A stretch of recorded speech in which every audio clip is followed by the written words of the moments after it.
For growth of Indian economy, it is very important that we invest in our human capital and we take initiative to invest a lot of like proportion of our GDP into research and development. And also it is crucial that we encourage an ecosystem, or we create an ecosystem which encourages PhD students or encourages students to pursue PhD as compared to our other countries or other friendly neighbors. So, hi everyone, welcome back to Equipoiseclasses Classes. I'm Surbhi Gupta, and in these videos, we pick up economics topic directly from the newspaper, read it from the newspaper, not only to understand the author's point of view and emotions better, and to understand the topic better, but also to understand how to read a newspaper.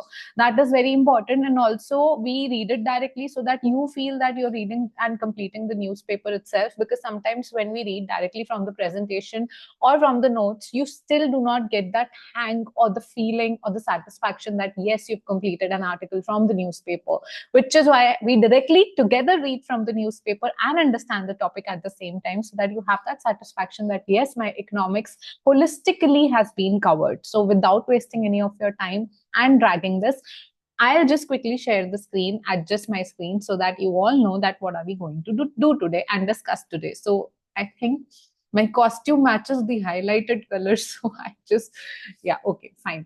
So today's topic is a PhD level academic failure can be an economic drag. Okay. So basically we need to understand that, there's a PhD level failure in our country and how it can be an economic drag. So the author is Amit Mitra, and he's from National Council of Applied Economic Research. He's an associate there, and he has written a beautiful article that we are going to discuss. All right. So I've already highlighted the points, but I'll take my pen so that I can mark simultaneously while reading. So let's just quickly begin.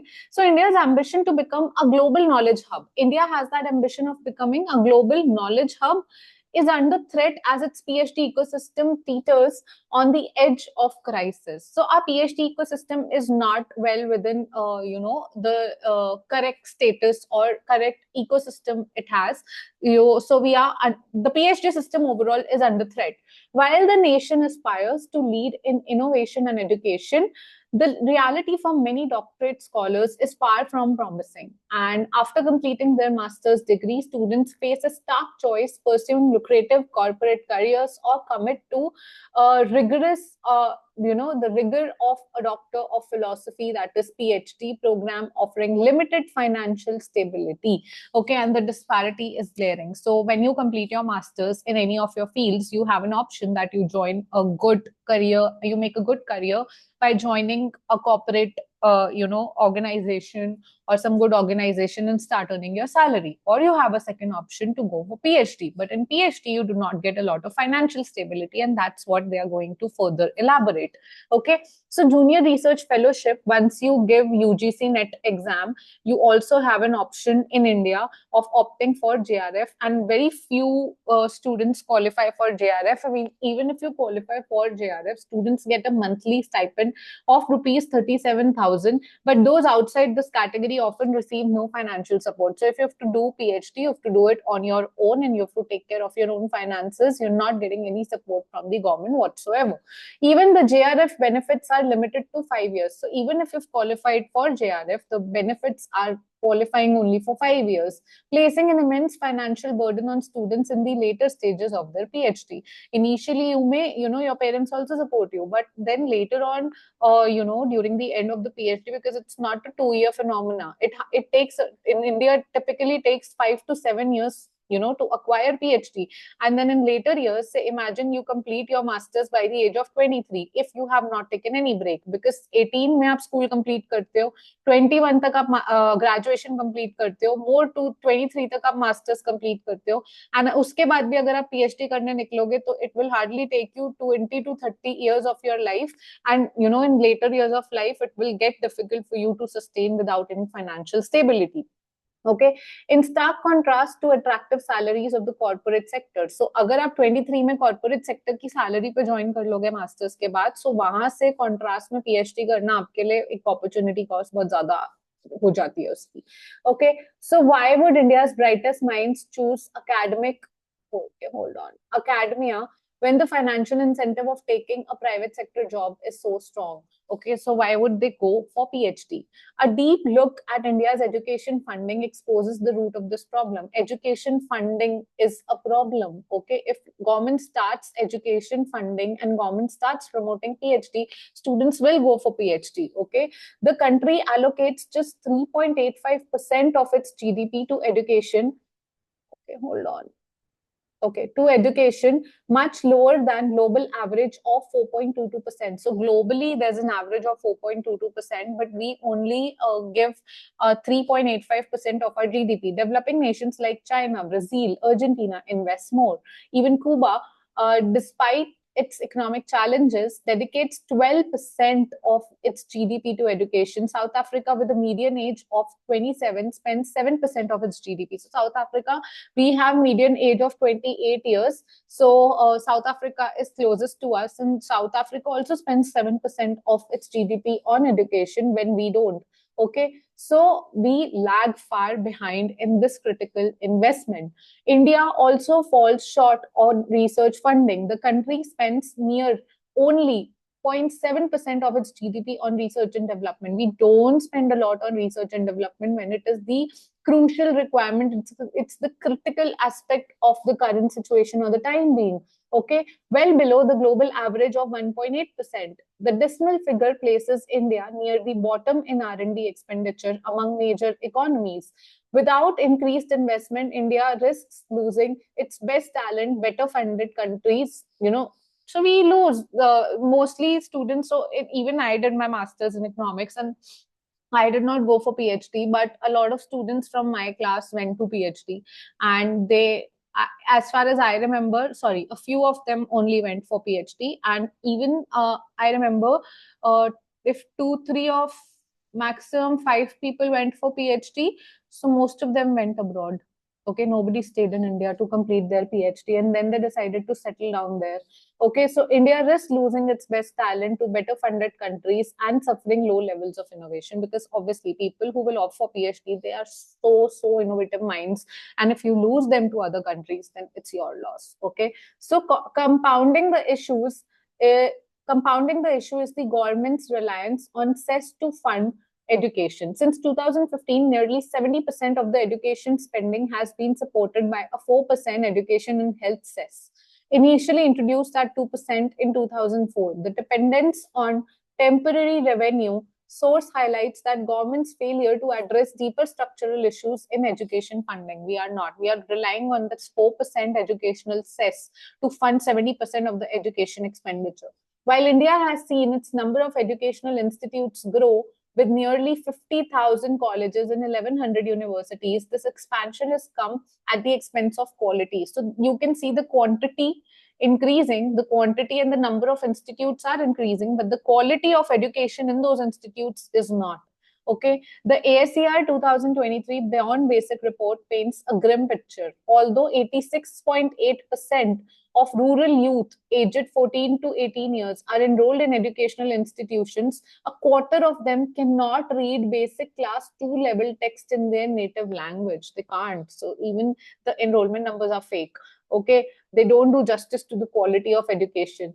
This points to a troubling disparity in effectiveness of our education system, particularly in rural areas. The link between education and prosperity is evident. India's per capita income in 2023 was just $2,600. So our per capita income was just $2,600.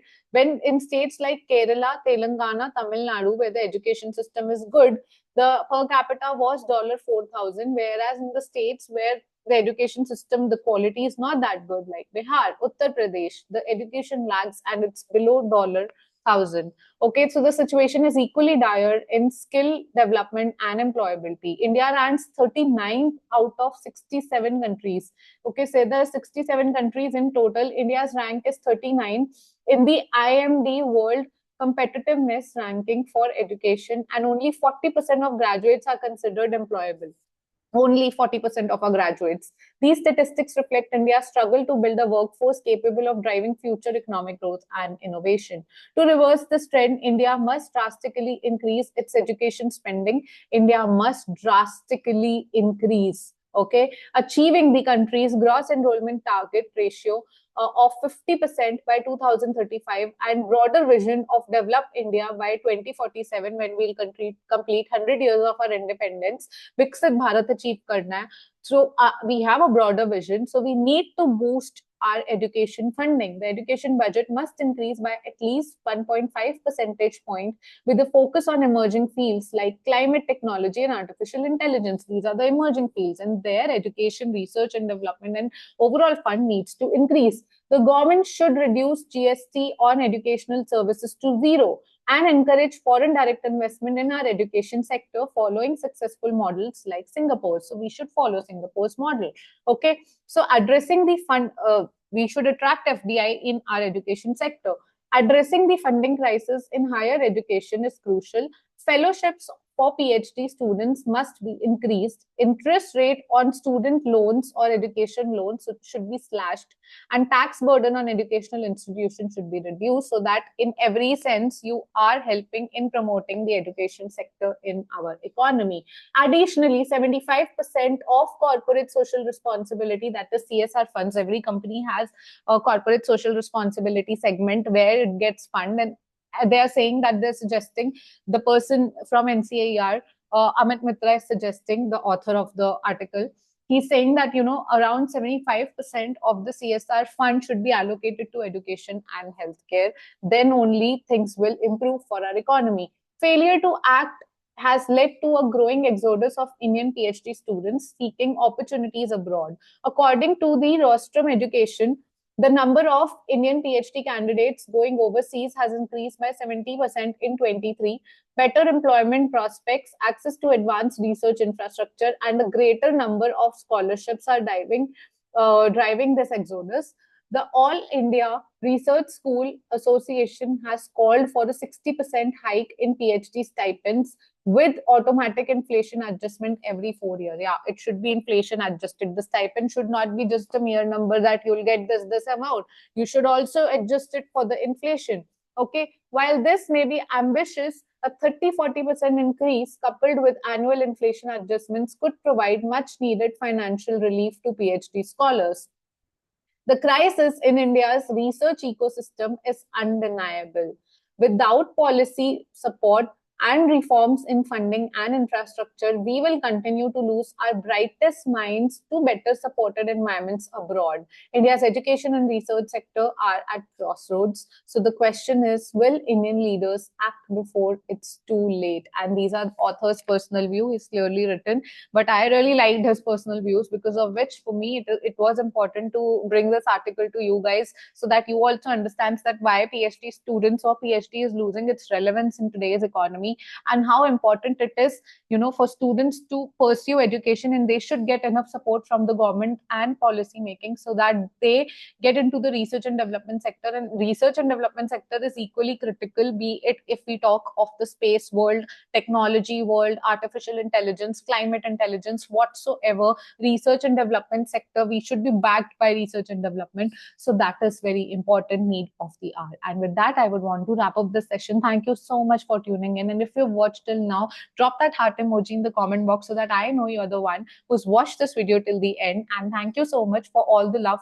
and all the beautiful feedback that you're pouring in for Equipoise classes. Truly means a lot. So like, share and subscribe to the channel. Yes, special focus on subscribe, because it hardly takes 10 seconds of yours but means a lot to me. So please consider subscribing, and I'll see you tomorrow. Till then, keep smiling and take care. Bye bye.